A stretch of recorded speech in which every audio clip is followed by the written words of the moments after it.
mercredi 12 mars 2025.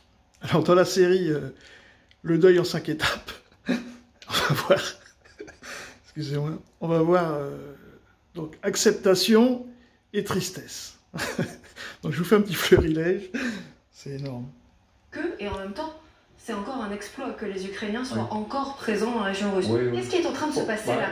La Russie est en train de prendre en tenaille? Non, je pense que les flèches signifient pas grand-chose. Ils mettent la pression. Merci pour le travail. Non, ils mettent la pression partout où ils peuvent.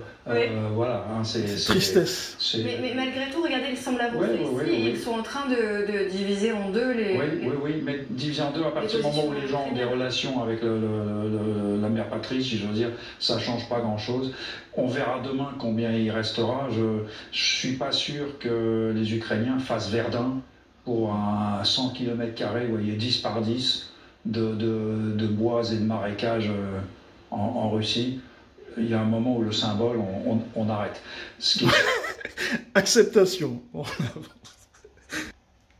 Acceptation.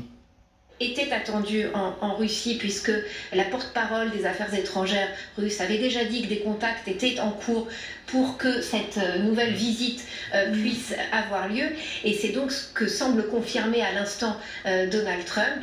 Donc des négociations. On a le sentiment que les choses s'accélèrent, Magali. Les choses vont très vite. Parce qu'ils avaient annoncé demain. Ils disaient, voilà, demain, il y aura un ambassadeur. Hier, Jeddah, et manifestement, ce soir, demain, ça y est, la proposition qui est sur la table, avec maintenant à charge de Vladimir Poutine de dire véritablement ce qu'il en pense, parce que pour le moment, hein, vous le rappeliez tout à l'heure, il n'y a pas eu de réaction officielle de la part du maître du Kremlin. On sent que la... Maître du Kremlin, vous voyez. Mais, parce que c'était un dictateur hitlérien il y a 6 mois, maintenant c'est le maître du Kremlin. Voilà. L'acceptation, ça arrive, hein, ils ont eu du mal, et tout ça. C'est pas fini. Donc la question et la réponse. Donald Trump espère que Vladimir Poutine acceptera un cessez-le-feu en Ukraine. C'est toujours la même pression qui est mise. C'est toujours la même pression. Trump veut aller très vite. Il veut pouvoir, notamment vis-à-vis de son électorat...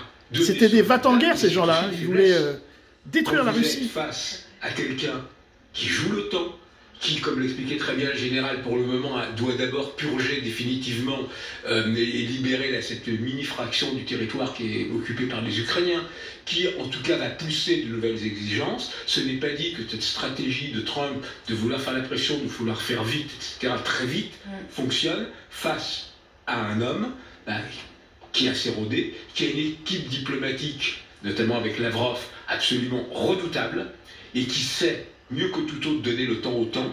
Donc c'est passionnant de voir ce duel de temporalité qui commence par rapport à la question du cessez-le-feu. Lui, il trouve ça passionnant. Avec des amis comme ça, vous n'avez plus besoin d'ennemis, en fait. Parce que franchement, c'était un gars, il y a encore quoi, il y a 3 semaines, il était virulent sur la Russie, c'était vraiment des monstres. Et là, acceptation, c'est drôle, on va voir ça, bon, c'est fini, quoi. Pour lui, l'Ukraine, c'est passé, c'était juste... comment dire, un job, hein? My job is Ukraine. Salut les amis.